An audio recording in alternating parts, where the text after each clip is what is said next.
Hello friends, मैं हूँ Roshni. Welcome to Tapti study classes channel. तो आज हम रिवीजन टेस्ट पेपर सॉल्व करने वाले हैं कक्षा 9वीं साइंस का।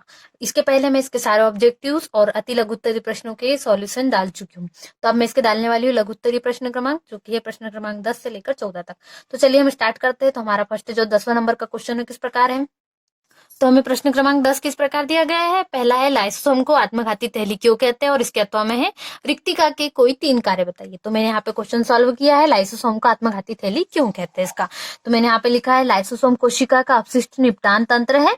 जब कोशिका क्षतिग्रस्त या मृत हो जाती है तो लाइसोसोम फट जाते हैं और इसके पाचक एंजाइम अपनी ही कोशिकाओं का पाचन कर देते हैं, इसलिए इन्हें क्या कहा जाता है, आत्मघाती तैली कहा जाता है। तो यहाँ से मेरा क्वेश्चन नंबर 10 कंप्लीट होता है।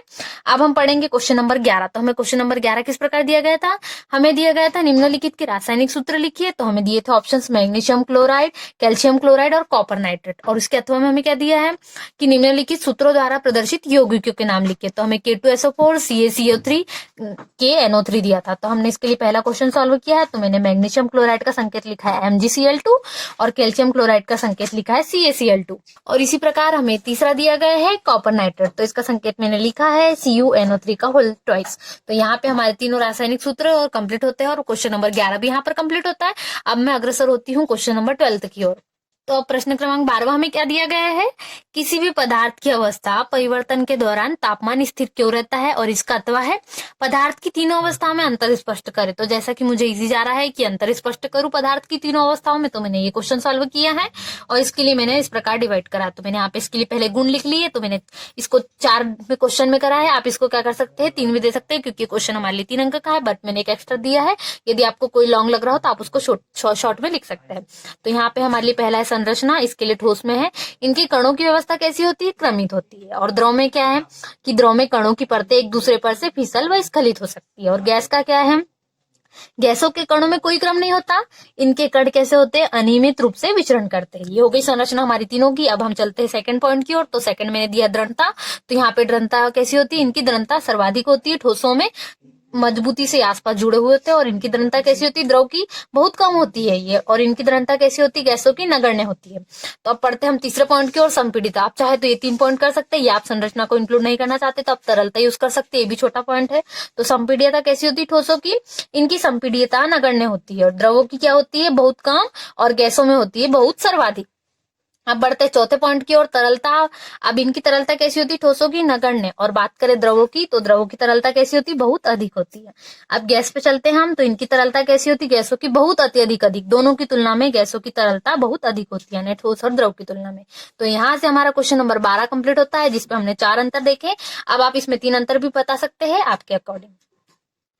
तो हमें प्रश्न क्रमांक 13 क्या दिया गया था, 13 दिया गया था लाइसोसोम के कोई 3 कार्य लिखिए अथवा माइटोकॉन्ड्रिया के कोई 3 कार्य लिखिए। तो मैंने यहाँ पे माइटोकॉन्ड्रिया के 3 कार्य लिखे हैं, आप चाहे तो लाइसोसोम के 3 कार्य भी लिख सकते हैं। अब इसका आंसर मैंने किस प्रकार लिखा, मैंने इसके 3 पॉइंट दिए, क्योंकि ये 3 नंबर का क्वेश्चन है मेरे लिए। तो ये 14 तक हमारे सारे क्वेश्चन कितने हैं, 3-3 अंक के हैं। तो मैंने 3 अंक के लिए यहाँ 3 पॉइंट यूज किए। तो मेरा पहला पॉइंट है, ये भोज्य पदार्थों का ऑक्सीकरण करके यानी कि माइटोकॉन्ड्रिया ऊर्जा मुक्त करते हैं तथा इस ऊर्जा को एटीपी के रूप में संचित करते हैं, तो जो जैविक कार्यों में प्रयुक्त होती है। ये हो गया पहला पॉइंट। अब मैंने दूसरा पॉइंट दिया है इसका, ये प्रोटीन का संश्लेषण भी करते हैं, यानी कि माइटोकॉन्ड्रिया क्या करते हैं, प्रोटीन का संश्लेषण करते हैं और एटीपी को संचित करते हैं। अब तीसरा पॉइंट मैंने क्या दिया है, ये अंडों का योग या शुक्राणुओं के मध्य भाग का निर्माण करते हैं। इस प्रकार मैंने 3 कार्य किसके डिफाइन कर दिए, माइटोकॉन्ड्रिया के। अब बढ़ते हैं हम नेक्स्ट क्वेश्चन, प्रश्न नंबर 14, जो कि हमारा आखिरी है लघु उत्तरीय प्रश्न।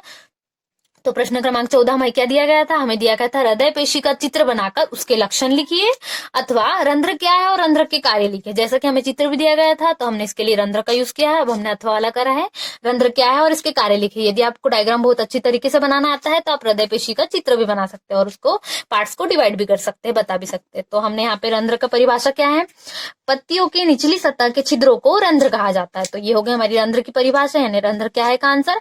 अब इसके कार्य के लिए हमें क्या लिखना पड़ेगा, इसके कार्य लिखना पड़ेगा। तो इसके कार्य किस प्रकार होंगे, तो अब यहाँ पे मेरे लिए 3 नंबर का क्वेश्चन था, इसलिए मैंने रंध्र के कार्य को 2 पॉइंट में डिवाइड करा है और उसकी परिभाषा लिखी। तो यहाँ पे 3 अंक का हो जाएगा ये।